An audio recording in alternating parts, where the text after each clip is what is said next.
अस्सलामु अलैकुम।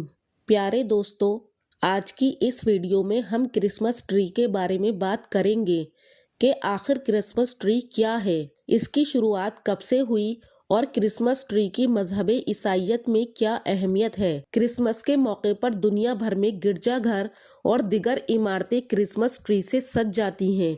Christmas tree के लिए खास तौर पर सनूबर का दरख्त इस्तेमाल किया जाता है। ईसाई अकीदे के मुताबिक ये दरख्त जिंदगी की अलामत और हर मौसम में सरसब्ज रहता है। क्रिसमस ट्री की इब्तिदा कैसे हुई और इसका क्या मकसद है, इसके बारे में कई दिलचस्प रिवायात मौजूद हैं। क्रिसमस ट्री की रिवायात दर हकीकत मुकद्दस बोनीफेस के साथ मुंसलिक है। ये 8वीं मसीही सदी का एक बहुत बड़ा अंग्रेज था जो जर्मनी के बुत परस्त कबीलों में इंजील की मुनादा करने गया तो वहां शाह बलूत के दरख्त के साए में बैठा तबलीग कर रहा था। नसीहत का रुख इस जानिब मुड़ गया कि दरख्तों में फजीलत और तबर्रुक नहीं होता। बयान खत्म होने पर लोगों ने शाह बलूत का वो दरख्त गिरा दिया जिसके नीचे पादरी बयान कर रहा था। हुस्ने इत्तेफाक के इस गिरे हुए दरख्त के करीब एक और छोटा सा दरख्त उग आया। लोगों ने उसे ईसा अलैहिस्सलाम का मोजिज़ा समझ लिया और उसकी याद में अपने अपने घरों में भी दरख्त लगाने लगे। जो लोग शाह बलूत के दरख्त अपने घरों में उगाने में कामयाब नहीं हो सके, वो मसनूई दरख्त लगाकर काम चलाने लगे। कुछ अरसे बाद ये मसनूई दरख्त क्रिसमस के मौके पर खास तौर पर सजाए जाने लगे। तभी से क्रिसमस ट्री की शुरुआत हुई। बहरहाल इसकी इब्तिदा जैसे भी हुई हो, शुरू में ये बहुत सादा सी चीज थी। हालांकि बाइबिल का हुक्म भी यही था कि किसी दरख्त को काटकर उसे मसनूई तरीके से जमीन में न गाड़ा जाए, लेकिन ईसाई मजहब के मानने वाले अपनी ही किताब से इनहिराफ के हर साल मुर्तकिब हो रहे हैं। क्रिसमस डे चौथी सदी ईस्वी तक दुनिया में क्रिसमस का नामो निशान तक नहीं था, लेकिन चौथी सदी के शुरू में रोम के एक पादरी ने एक मोमबत्ती बेचने वाले के साथ उसके कारोबार को वुसअत देने के लिए 25 दिसंबर 336 को गिरजाघर में मोमबत्तियां जलाकर लोगों से मखसूस तरीके पर दुआ कराई और पहला क्रिसमस डे मनाया गया। और फिर उस दिन से मोमबत्तियां जलाने का रिवाज चल पड़ा। फिर लोग इस दिन अच्छे अच्छे खाने बनाने और गिरजाघरों में जाकर मजहबी गीत गाने का भी एहतमाम करने लगे। फिर रफ्ता रफ्ता ये रस्म दूसरे इलाकों में भी पहुंची। जर्मनों ने इस दिन एक नई रस्म ये इजाद की कि वो इस दिन हजरत ईसा और हजरत मरियम अलैहिस्सलाम का पूरा वाकया नऊजुबिल्ला ड्रामे की शक्ल में पेश करते थे। स्टेज पर एक मसनूई दरख्त लगाया जाता जिसे हजरत मरियम अलैहिस्सलाम का साथी बनाकर पेश किया जाता था कि वो अपनी सारी तन्हाई इसी दरख्त के पास बैठकर गुजार देती थी।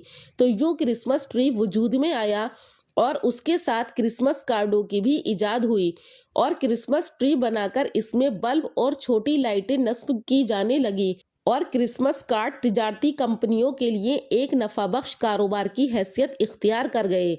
लेकिन अफसोस का मकाम है कि हमारे मुसलमान मगरिब की अंधी तकलीद में बढ़ चढ़कर हिस्सा लेते हैं।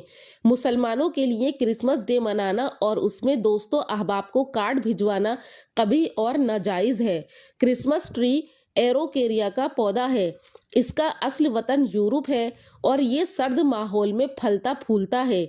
इस सदाबहार पौधे को खुशहाली की अलामत भी तस्वुर किया जाता है क्योंकि ये सर्दियों के मौसम में भी हरा भरा रहता है।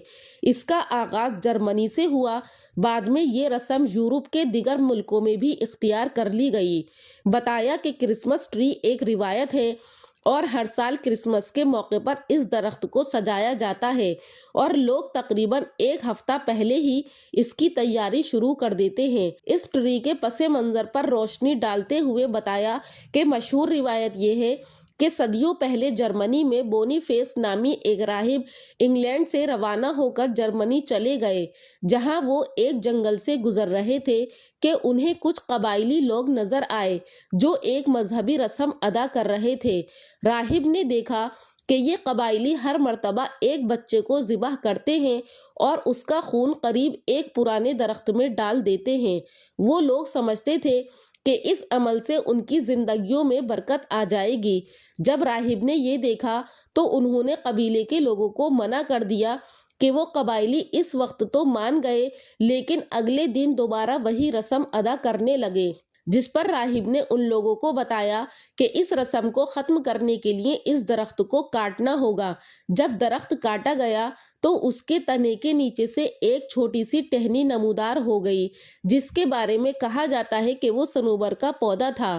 راہب نے ان قبائلیوں کو بتایا کہ یہ ٹہنی ایک نئی امید اور خوشی کی نشانی ہے، کیونکہ آپ لوگوں نے بری رسم ترک کر دی ہے، اور تب سے تاریخ میں یہی لکھا گیا ہے کہ کرسمس کے موقع پر صنوبر کے درخت کو سجایا جاتا ہے۔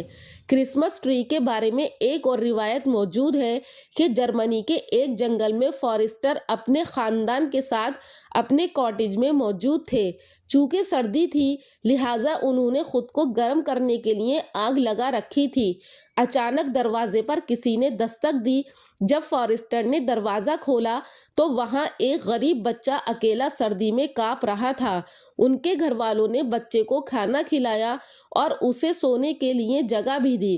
اگلے روز کرسمس کی صبح تھی تو گھر والوں نے دیکھا کہ وہی چھوٹا بچہ پیغمبر عیسیٰ کے روپ میں موجود ہے۔ وہ پھر کاٹیج کے سامنے والے باغ میں چلے گئے جہاں سے انہوں نے درخت سے ایک شاخ کاٹی اور اس کو بطور تحفہ خاندان والوں کو پیش کر دیا، اور بتایا جاتا ہے کہ یہ صنوبر کا درخت تھا۔ تب سے اب تک لوگ اسی درخت کو کرسمس کے موقع پر گھروں میں لاتے ہیں اور ایک دوسرے کے ساتھ خوشیاں بانٹتے ہیں، اور اس درخت کی سجاوٹ کا مطلب بھی یہی ہوتا ہے کہ نیا سال شروع ہونے والا ہے اور لوگ اس سے نئی امیدیں اور خوشیاں وابستہ کرتے ہیں، جبکہ اس درخت میں روشنیوں کا مطلب یہ ہوتا ہے کہ اگلے سال میں لوگوں کی زندگیوں میں خوشیاں آ جائیں۔ یہی وجہ ہے کہ یہ درخت مذہب عیسائیت میں بڑی اہمیت کا حامل ہے۔ پیارے دوستو، آج کے لیے بس اتنا ہی۔ امید کرتی ہوں کہ آپ کو اچھے سے سمجھ میں آ گیا ہوگا کہ کرسمس ٹری کیا ہے۔ انشاءاللہ پھر ملاقات کروں گی اگلی ویڈیو میں ایک نئے ٹاپک کے ساتھ۔ تب تک کے لیے اللہ حافظ۔